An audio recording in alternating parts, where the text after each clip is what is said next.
quels sont les plus beaux noms d'Allah pour voir son invocation exaucée? Il y a deux réponses à cette question très rapidement.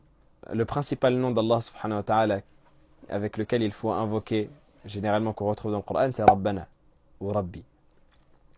De demander à Allah subhanahu wa ta'ala à travers le nom du Seigneur, de la Seigneurie.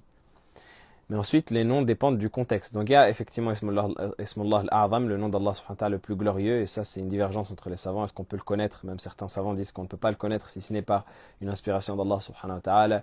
D'autres disent qu'on le connaît, certains disent que c'est Allah, d'autres disent que c'est Allahu Ahad, Allahu Samad, lam yalid wa lam yulad. D'autres disent que c'est La ilaha illallah wahdahu la sharika, etc. etc.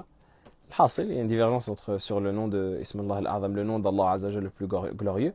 Mais ce qu'on peut dire pour répondre à la question de manière concrète, c'est de dire que tout dépend du contexte.